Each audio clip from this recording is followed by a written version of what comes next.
Bismillahirrahmanirrahim. Assalamualaikum warahmatullahi wabarakatuh.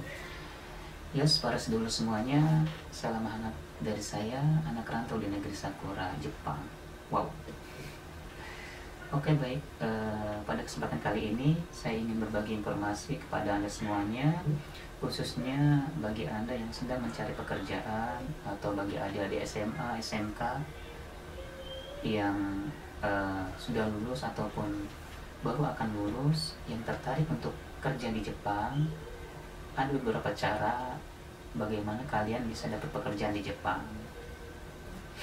Nanti kalian tinggal pilih yang mana, mau pakai cara yang gratis atau cara yang bayar.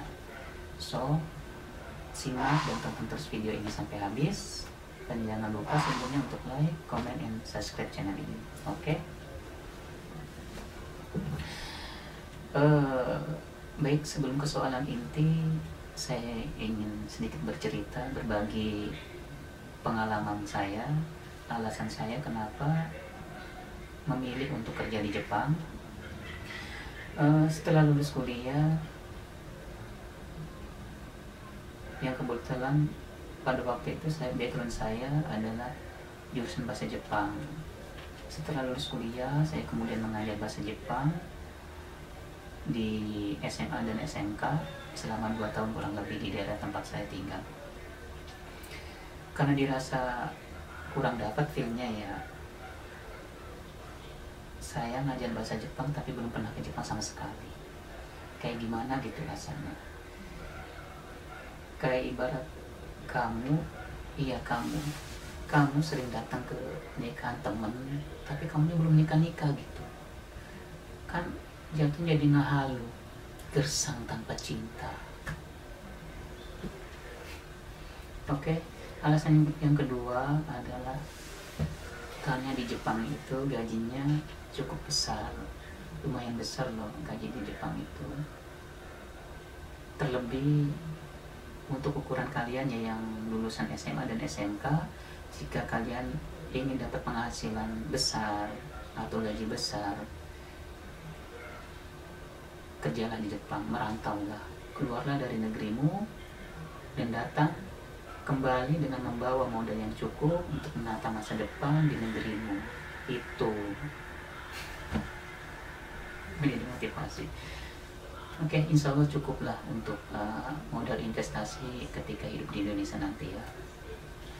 Kemudian alasan lainnya adalah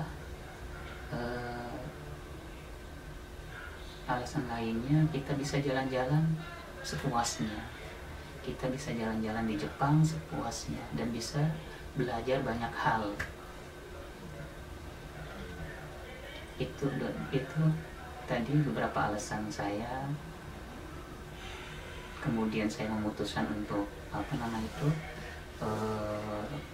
cari-cari informasi di Google atau cari informasi lowongan kerja gitu. Akhirnya saya menemukan agen ataupun lembaga yang bisa memberangkatkan saya ke Jepang.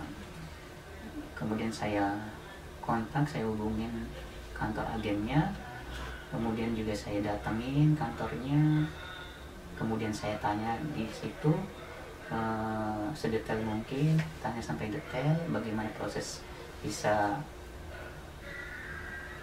untuk sampai berangkat ke Jepang, bagaimana prosesnya untuk bisa sampai berangkat ke Jepang itu. Setelah saya memutuskan untuk daftar di agen tersebut, alhamdulillah kemudian nggak lama kemudian ada interview dari perusahaan Jepang.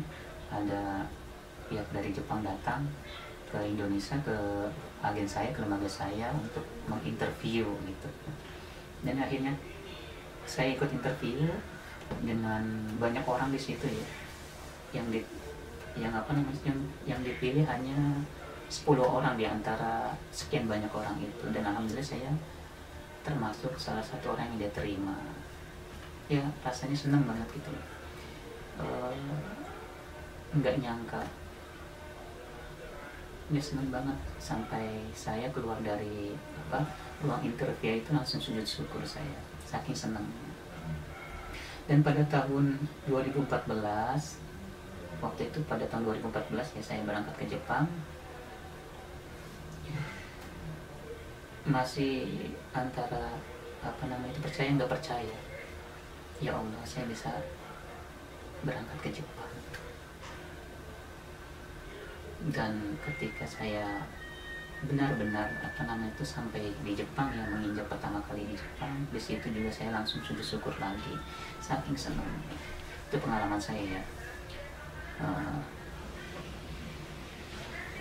Kemudian setelah sampai di Jepang, kita diasramakan di Kumeai ya, di yayasan yang ada di Jepang selama 2 pekan, selama 2 minggu. Kami waktu itu satu grup ada 10 orang dari Indonesia. Ternyata di asrama itu ada juga yang dari Vietnam, dari Cina, dan juga dari Thailand. Di situ kita dijadiin satu sebelum nanti diantar ke perusahaannya masing-masing. Di situ kita tinggal di asrama, kita belajar bahasanya, belajar tata cara hidup orang Jepang. Ya, dikasih banyak informasi dari situ, kasih banyak hal.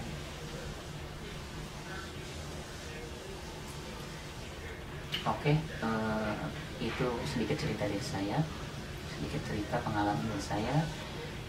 Sekarang langsung ke soal inti aja ya. Seperti yang saya sampaikan di awal, bagaimana caranya agar kalian bisa dapat pekerjaan di Jepang. Untuk cara yang pertama, kalian bisa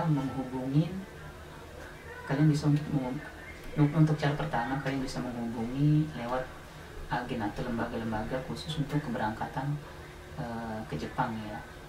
Saya dulu untuk proses sampai berangkat ke Jepang itu menghabiskan biaya kurang lebih 30 juta men. Bagiku uang segitu nggak sedikit, banyak banget. Sampai dulu saya harus menggadein sawah orang tua, digadein.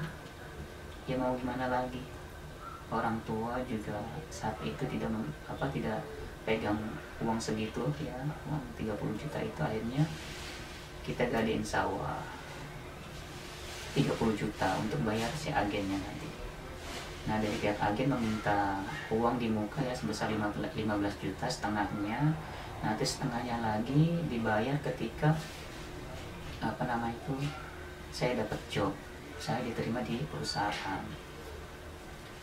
Pada waktu itu saat ngasih uang itu 15 juta itu kayak deg-degan gitu, khawatir dan cemas.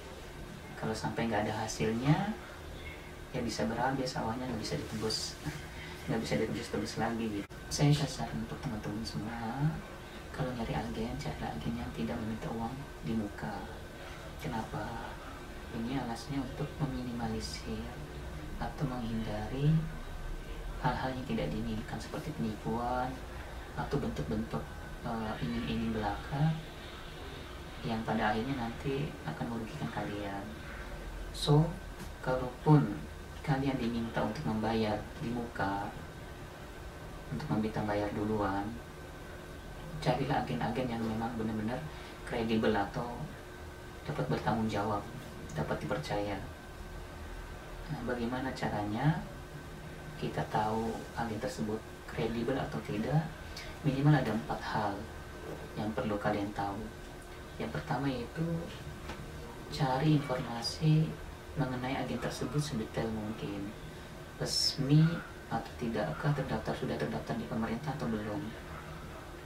Karena banyak yang abal-abal ya, jangan sampai kamu diiming-imingi, dijanjiin untuk berangkat ke Jepang, tapi pada akhirnya kamu gak berangkat ke Jepang, di PHP-in gitu.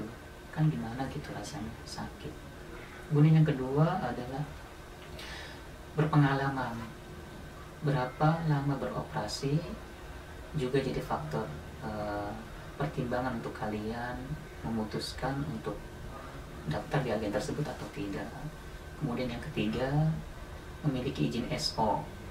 Apa itu SO? Sending Organization, yaitu izin khusus yang diberikan oleh Winalatas, Kementerian Ketenagakerjaan Republik Indonesia, kepada agen-agen atau lembaga khusus untuk pemberangkatan ke Jepang. Kemudian yang terakhir, yang keempat, biasanya tuh ya di agen itu ada daftar-daftar dokumentasi alumni-alumni. Nah, kalian bisa lihat-lihat dokumentasi itu, alumni-alumninya sudah tersebar di perusahaan mana aja. Semakin banyak alumni yang tersebar di banyak perusahaan, itu menunjukkan bahwa agen tersebut memang bagus dan kredibel. Itu ya tadi beberapa hal yang perlu kalian ketahui sebelum kalian memutuskan untuk daftar lewat jalur agen atau lembaga pemberangkatan ke Jepang. Karena ya pengalaman ya, teman saya banyak yang mengalami hal yang kurang mengenakan, kasihan gitu. Mereka sudah bayar 30 juta, sudah keluar modal 30 juta, 35 juta, bukan yang 40 juta gitu ya. Tapi sampai sekarang belum berangkat. Akhirnya mereka putus asa dan kembali ke kampung halaman. Dan kasihannya kalau lihat seperti itu. Jadi jangan sampai kalian bernasib sama seperti itu. Kemudian cara yang kedua, kalian bisa lewat Nihongo Gakko. Kalau kalian pakai cara ini, kata orang Jawa bilang bulat ya, enggak langsung ke inti, enggak langsung ke tujuan. Kan kita ke Jepang tujuannya untuk kerja toh. Kalau di Nihongo Gakko, kalian di situ nanti belajar bahasa Jepang selama 2 tahun. Nanti selama 2 tahun itu kalian bisa arubaito atau part-time, kerja paruh waktu. Nanti setelah selesai 2 tahun, baru kalian memutuskan lagi untuk lanjut ke kampus ya, untuk masuk ke pendidikan formal gitu. Selama 3 atau sampai 4 tahun. Jadi ya setelah lulus kuliah baru tuh kalian memutuskan untuk kerja di Jepang kah, atau untuk kembali ke Indonesia. Atau kalau menurut saya sih, kalau ujung-ujungnya ya pada akhirnya untuk nyari kerja juga, kalau saya sarani mending langsung dari awal aja langsung masuk ke agen atau lembaga pemberangkatan ke Jepang gitu. Kalau ujung-ujungnya itu kerja juga, tapi ya kembali ke pribadinya masing-masing, mau lewat jalur mana ya silahkan. Nah, sebagai informasi tambahan, di Nihongo Gakko, untuk masuk ke Nihongo Gakko, saya pernah nanya ke stafnya ya, bagian stafnya, saya dikasih tahu salah satu persyaratannya ya untuk masuk Nihongo Gakko itu kalian harus menyiapkan dana sebesar 200 juta. Kan banyak tuh ya 200 juta ya. Itu saya mikir banyak juga 200 juta gitu kan. Tapi ya jangan khawatir, kalau teman-teman ada kemauan gitu, ada keinginan, pasti aja jalan, insya Allah. Banyak kok teman-teman yang tidak memiliki dana sekian ya 200 juta, tapi bisa lewat Nihongo Gakko gitu. Bagaimana caranya? Nanti teman-teman bisa tanya-tanya ke teman-teman yang sudah berpengalaman dalam hal tersebut.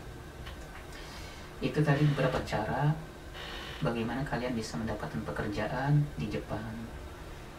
Itu dengan cara yang bayar ya, Kalau kalian pengen tahu bagaimana cara mendapatkan pekerjaan dengan cara yang gratis, simak terus dan tonton terus video ini di video berikutnya. Dan jangan lupa sebelumnya untuk like, comment, and subscribe channel ini agar kalian dapat informasi-informasi lagi mengenai bagaimana kalian bisa ke Jepang ya, bisa berangkat dan bekerja di Jepang. Oke, じゃあここまででございます。見てくれてどうもありがとうございました。Bye bye. Assalamualaikum warahmatullahi wabarakatuh.